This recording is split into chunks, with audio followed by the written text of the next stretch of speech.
So I guess I'm going to tell you a little bit about myself. So as you all know, the world is changing. The United States will be a minority-majority country by 2060.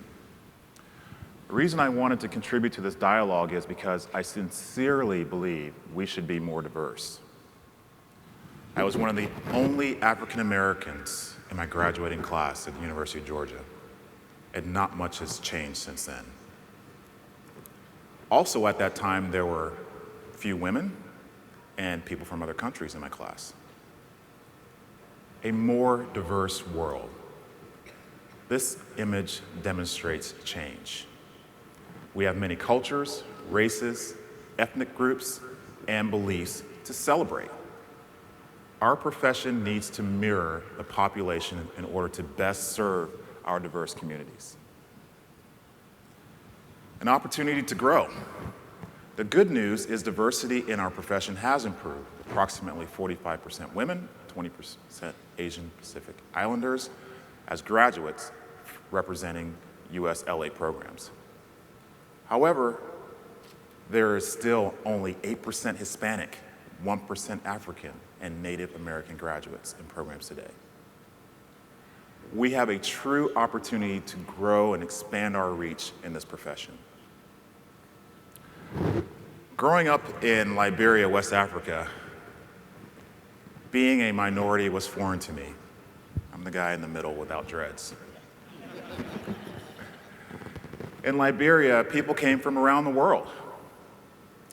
We embraced other cultures because they were new and had something to share. I attended an international school with kids from Scandinavia, Europe, the Middle East, and America. We did not look alike, but it was cool to be different. We always embrace multiculturalism and humanity. Living in Africa also provided me with a genuine empathy for the environment. We understood the importance of the land because it provided us with life. All you had to do was spend some time in an indigenous village, and it all made sense. So, my daughter Kyla. My family is multiracial, multicultural, and multifaceted. Our daughter's heritage is Liberian, English, German, Ghanaian, Ivorian, Scottish, and Native American. We were raised to embrace humanity and open our minds as well as our hearts to people. This cultural upbringing has taught us to appreciate people as humans, not as different races, cultures, groups, or clubs. I firmly believe this is the reason we should embrace our differences and promote our cultures. To do this better, exposure to different cultures will help. It has expanded my sense of humanity and the beauty of life. We are all citizens of the world. At my firm, EDSA, we encourage diversity in our practice with a global perspective on the profession. We work in over 60 countries and have 17 different nationalities represented in our firm. However, we also struggle with increasing the diversity in African Americans as well as women in leadership. We must give credit to many people who have fostered the inclusion of all in our profession. I think of people like Everett Fly, Perry Howard.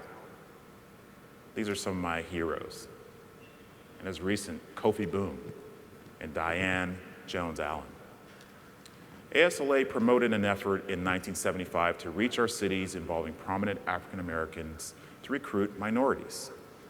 And today, we have the Black Landscape Architects Network and NOMA, it's the National Organization of Minority Architects, to carry on the effort. Scholarship. Edward D. Stone and the leadership at EDSA saw the need to provide much needed resources for minorities to study landscape architecture. Perry Howard was our first scholarship recipient. The endowed scholarship of $5,000 annually goes to a minority student. Both ASLA and the Landscape Architecture Foundation promotes the scholarship, one of the only minority scholarships in our profession, which is managed by ASLA and the Landscape Architecture Foundation. I also attended the Diversity Summit for the first time in 2015. So 4 years ago, the American Society of Landscape Architects inaugurated the Diversity Summit in order to better understand and address the profession's lack of minority members. The 4th annual Diversity Summit brought together 12 landscape architects to identify tactics that ASLA could implement over the next 12 months in order to further the cause of diversity. Discussions were geared towards recruitment of minorities into academic programs and mentorship of minority students and practitioners. So you may ask yourself, why is this important?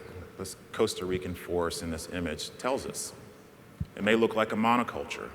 However, once you peel away the layers of vegetation and peek into the understory, you'll find an extreme diversity. In the ocean, the contrast underwater is clear. It is obvious that the fish and the coral species are different, yet reliant on each other for survival. In the public realm, it should be democratic. These spaces provide human contact with the environment as well as other humans. This is a reason why landscape architecture is a necessity to human survival. From the book, I Shall Not Be Moved, the poem Human Family by Maya Angelou is really moving. In minor ways, we differ. In major ways, we're the same.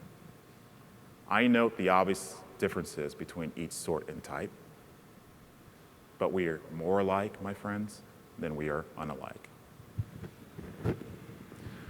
So finally, Millennium Park. It's a wonderful place. So the question goes back to you.